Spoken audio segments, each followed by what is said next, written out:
Imagine stepping into a place as ordinary as Walmart, expecting nothing more than a routine shopping trip. But what if the fluorescent lit aisles and bustling crowds mask something far more sinister? What if the safety you take for granted in a well-lit store vanished in an instant, leaving you in a nightmare you couldn't escape? Hi guys, welcome back to the channel. In today's video, we're exploring 3 chilling tales of ordinary Walmart trips that turned into terrifying encounters. These true stories will have you looking over your shoulder the next time you visit. So sit back, relax, and let's dive into these spine-chilling experiences. Story 1, The Night Stalker by Alyssa Grayson. My name is Alyssa Grayson, and I'll never forget the night I felt like prey in a Walmart parking lot. It was a regular Friday evening, and I just finished a grueling shift at work. Exhausted but determined to restock my empty fridge, I made a quick stop at Walmart.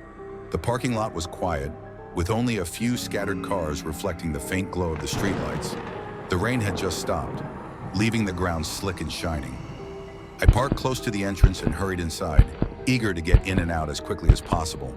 The store felt off, eerily quiet, as though something was lurking in the shadows.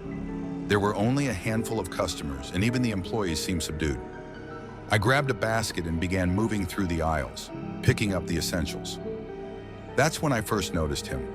A man in a dark hoodie stood at the end of the aisle, his face partially obscured, watching me. At first I thought he might just be browsing, but something about his stillness unsettled me. His presence felt wrong. I hurried to the checkout line, my heart pounding slightly faster than it should have been. As I swiped my card and bagged my items, I glanced back. He was standing a few feet away, staring at me again. I told myself I was overreacting. Maybe he was waiting for his turn in line or just coincidentally headed in the same direction. But as I stepped outside into the damp, chilly air, my instincts screamed otherwise. The parking lot felt darker now, the sparse lighting casting long shadows that seemed to stretch endlessly.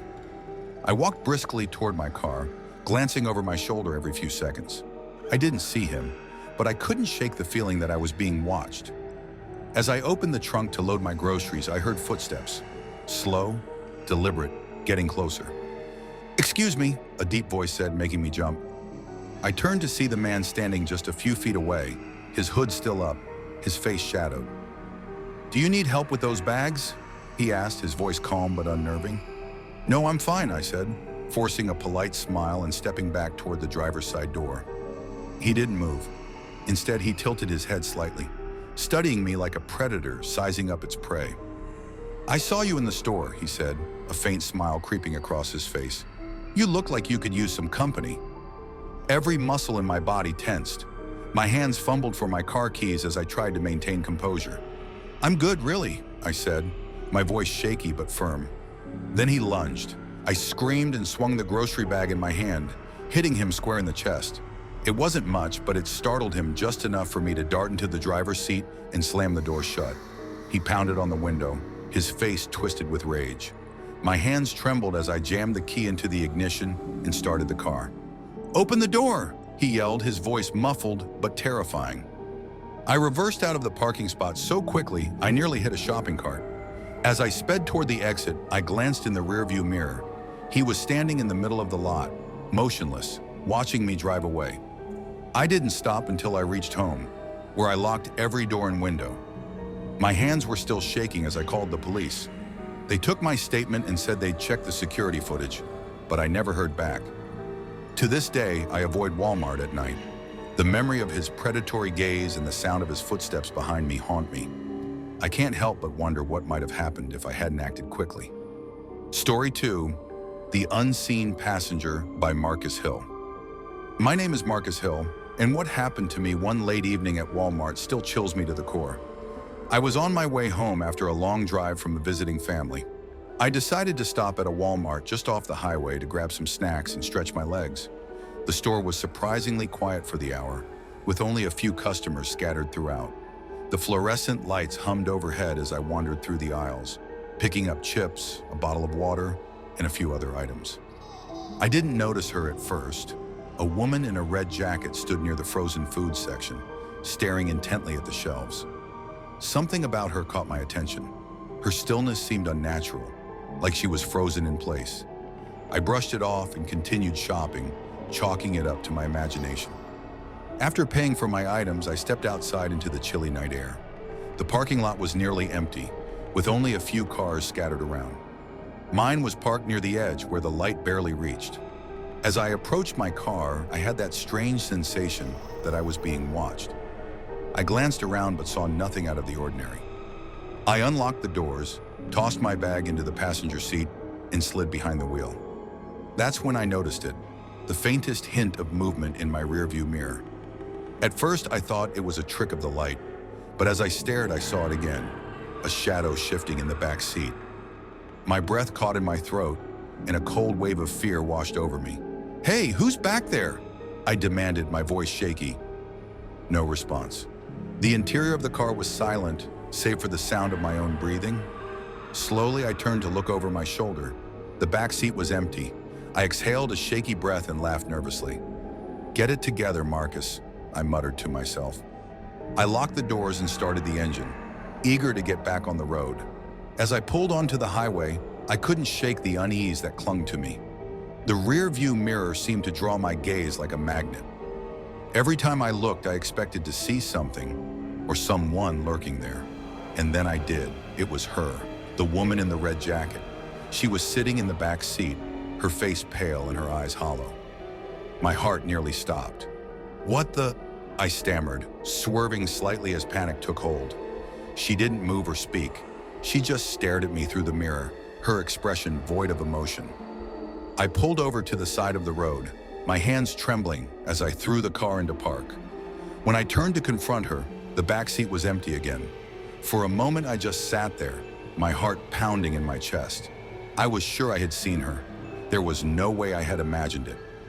Shaking, I got out of the car and checked the back seat, the trunk, even under the car. Nothing. No sign of anyone. I drove home with every light in the car turned on, my eyes darting to the mirror every few seconds. When I finally pulled into my driveway, I practically ran into the house, locking the door behind me. The next morning, I told a coworker about what had happened. His face went pale. "Did you say a woman in a red jacket?"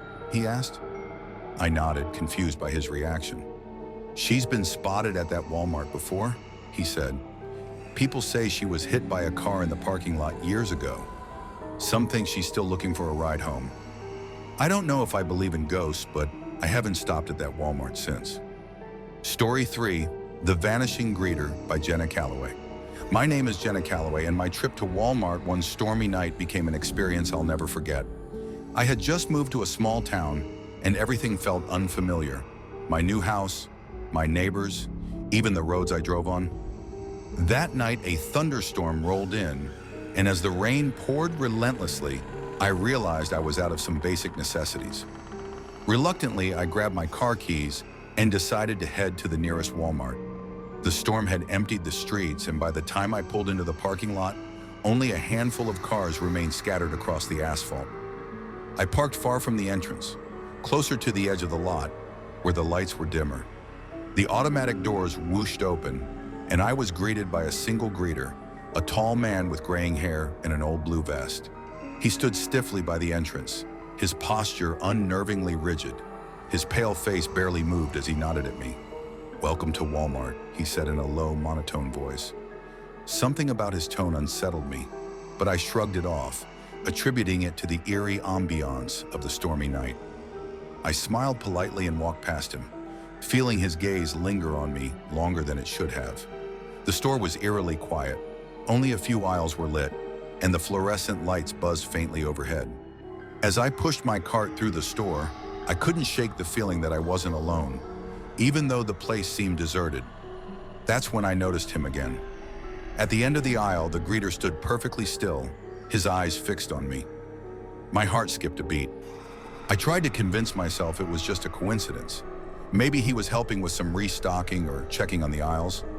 But as I moved to the next section, there he was again, standing silently at the far end. It was impossible. I hadn't seen him walk past me, and yet he always seemed to be one step ahead. My stomach churned with unease, but I told myself I was just imagining things. By the time I finished shopping, I was eager to leave. At the checkout, the young cashier gave me a warm smile, a welcome contrast to the greeter's cold demeanor. I paid quickly and hurried toward the exit, expecting to see him at the doors. But he wasn't there. I glanced around, confused. The greeter's absence should have been a relief, but instead, it only made me more anxious. The rain was pounding outside, and I could barely see my car through the downpour. I hesitated for a moment, then braced myself and stepped into the storm. The parking lot felt desolate, the sound of rain muffling everything else. As I approached my car, the uneasy feeling returned. I glanced over my shoulder, half expecting to see the greeter standing behind me. But there was no one there. I loaded my bags into the trunk, my hands trembling as I fumbled with my keys. That's when I heard it, a faint shuffle, like footsteps on wet pavement. I turned quickly, scanning the lot. Under one of the flickering streetlights, I saw him. The greeter stood motionless, his vest soaked through and clinging to his frame. His face was partially obscured by shadows, but his eyes, those cold, piercing eyes, were locked on me. I froze, my breath catching in my throat. He didn't move, didn't speak. He just stood there watching me. Panic surged through me. I threw myself into the car and locked the doors, my fingers trembling as I started the engine. The headlights illuminated the empty lot in front of me, but when I glanced in the rearview mirror, he was gone. When I got home, I told my roommate about the strange encounter. She listened quietly, her face growing pale as I described the man. "Jenna," she said hesitantly, "are you sure you saw him? That Walmart doesn't have a greeter anymore? They stopped hiring them after the last one passed away." Her words sent a chill down my spine. "What do you mean?" I asked. She pulled up an old news article on her phone. The headline read, "Beloved Walmart greeter dies unexpectedly." The article included a photo of the man, a tall, gray-haired figure in a blue vest. It was him. I stared at the screen, my heart pounding. There was no mistaking it. The man I had seen in the store, the one who had watched me with those unblinking eyes, had been dead for years. Now every time I pass that Walmart, I feel a chill. I can't help but wonder if he's still there, watching over the store, or waiting for someone else to notice him. Thanks for watching. If you liked this video, please like, share, and subscribe to our channel for more creepy stories. Which of these stories gave you a chilling experience? Let us know. Until next time, stay curious, stay safe, and remember, sometimes the scariest stories are the ones that are real.